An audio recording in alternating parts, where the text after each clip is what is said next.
இன்றைக்கி பார்க்க போகிறது ரொம்ப முக்கியமான வீடியோ தான். என்ன வீடியோ அப்படின்னு பார்த்தீங்கன்னா, வைகாசி விசாகம் வர இருக்கு. வைகாசி விசாகம் அப்படின்னா என்னென்னா, நம்மளுடைய முருகப்பெருமான் அவதரித்த நாள் தான் முருகப்பெருமானுடைய பிறந்த நாள் அப்படின்னு சொல்லலாம். முருகப்பெருமானுக்கே உரிய முக்கியமான விழாக்களில் ஒன்று தான் இந்த வைகாசி விசாகம் சொல்லப்படுது. வைகாசி மாதத்தில் வரக்கூடிய விசாக நட்சத்திரத்தன்னைக்கு தான் இந்த பெருவிழா நம்ம கொண்டாடப்படுறோம். அனைத்து முருகப்பெருமானுடைய ஆலயங்கள்ல எல்லாமே இந்த வைகாசி விசாக திருநாள 10 நாட்களாக வெகு சிறப்பாக கொண்டாடப்படும். இந்த வெகு சிறப்பான நாட்கள்ல முருகப்பெருமானுடைய பக்தர்கள் எல்லாருமே முருகனுடைய அருள் பெறணும்னு வேண்டி பால்குடம், காவடி எடுக்கிறது, பாத யாத்திரையா வர்றது, இந்த மாதிரி வேண்டுதலுமே நிறைவேற்றுவாங்க. இந்த ஒரு சிறப்பான திருநாளை முருகப்பெருமானுடைய அறுபடை வீடுகளில் இருக்கக்கூடிய கோவில்கள் மட்டும் சிறப்பாக கொண்டாட மாட்டாங்க. முருகனுடைய வரலாற்று சொல்லக்கூடிய பிரசித்தி பெற்ற ஆலயங்கள் அத்தனையுமே இந்த வைகாசி விசாக திருநாளை நல்ல விமர்சனையாக கொண்டாடப்படுது.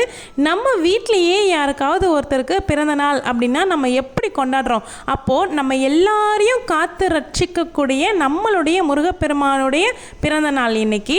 அப்படி இருக்கும் பொழுது நம்ம எப்படியெல்லாம் கொண்டாடணும் யோசிச்சு பாருங்கள். அந்த நாளை லட்சோப லட்ச மக்கள் கோவிலுக்கு போய் முருகன் அருள் பெறணும் அப்படின்னு வேண்டிக்குவாங்க.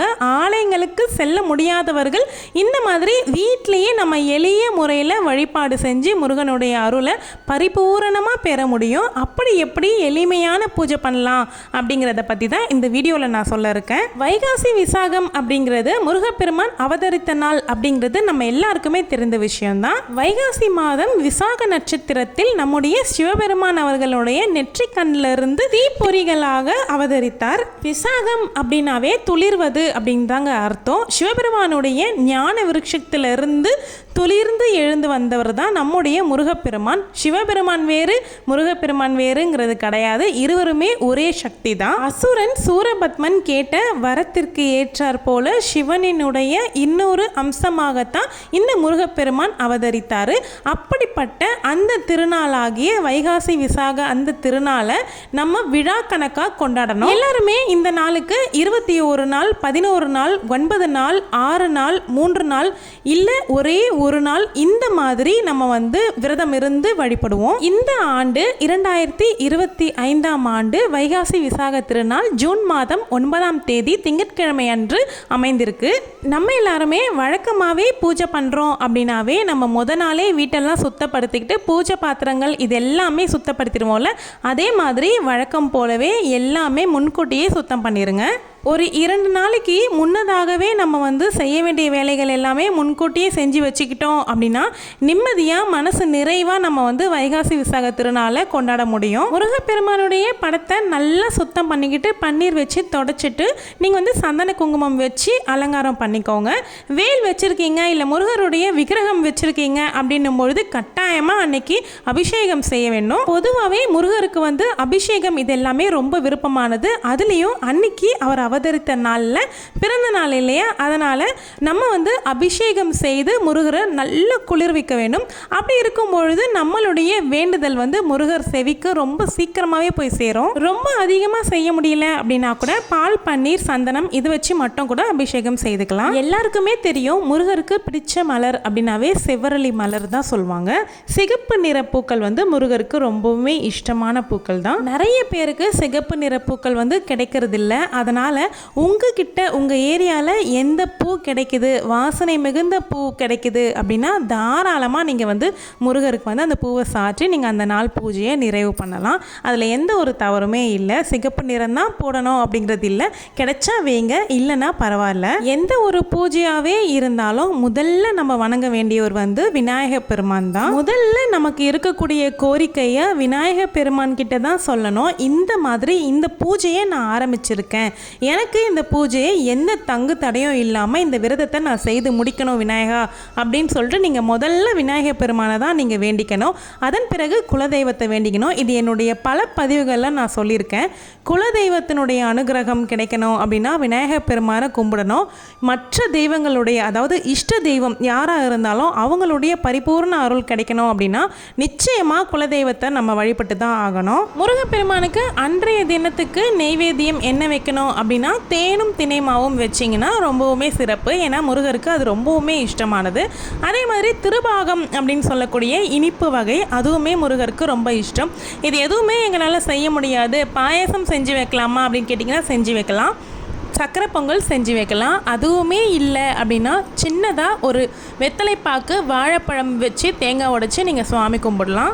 இது எல்லாமே செஞ்சு தான் ஆகணும் அப்படிங்கிற கட்டாயம்லாம் இல்லைங்க. உங்களால் அன்றைய தினத்துக்கு என்ன முடியுமோ அதை நீங்கள் செஞ்சு வச்சு முருகர்கிட்ட உள்ள மனமுருகி வேண்டிக்கிட்டீங்க அப்படின்னாவே உங்களுடைய வேண்டுதல் எல்லாமே நிச்சயமாக நடக்கும். குழந்தை பேர் இல்லாதவங்க முடிந்தால் நீங்கள் உபவாசமாக இருந்து நீங்கள் வேண்டிக்கலாம். இல்லை நாங்கள் ட்ரீட்மெண்ட்டில் இருக்கோம் அப்படின்னா நீங்கள் விரதம் இருக்கணும் அப்படிங்கிற அவசியமும் இல்லை. நம்மளுடைய உள்ளம் தூய்மையோடு நம்ம வேண்டிக்கக்கூடிய ஒவ்வொரு வேண்டுதலுமே நியாயமான கோரிக்கைகளுமே நமக்கு நிறைவேற்றப்படும். முருகர் அன்றைய நாளில் நல்லா குளிர்ந்து சந்தோஷமான மனநிலையில் இருக்கும் பொழுது நம்மளுடைய வேண்டுதல் நியாயமான கோரிக்கைகள் இது எல்லாமே நிச்சயம் நிறைவேற்றி வைப்பார்.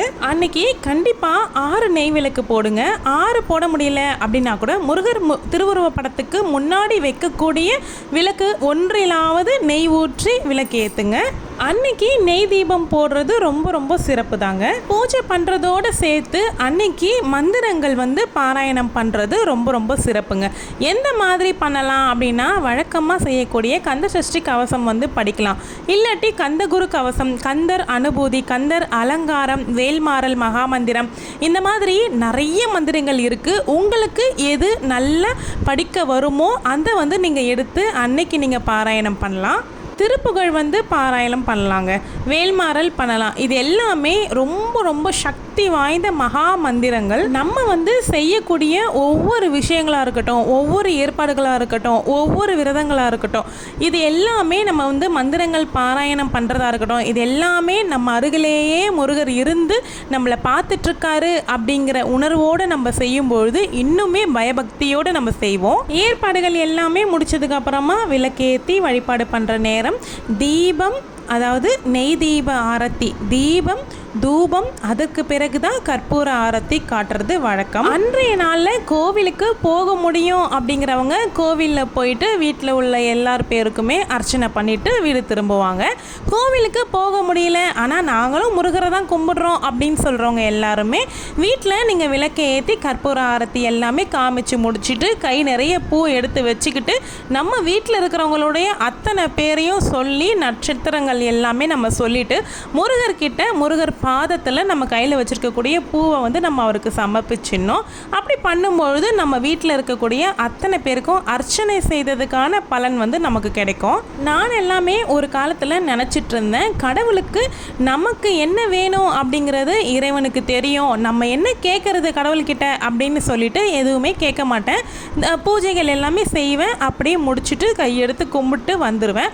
ஒரு ஒரு வீடியோவில் நான் பார்த்தேன். அதுக்கு அப்புறமா தான் இறைவன்கிட்ட கேட்கணும் அப்படிங்கிறத நான் பழகிக்கிட்டேன். இறைவன்கிட்ட நம்ம கேட்கும் பொழுது தான் நம்ம இறைவன் எப்போவுமே தியான நிலையில் இருப்பாங்க அப்படின்னு சொல்லுவாங்க.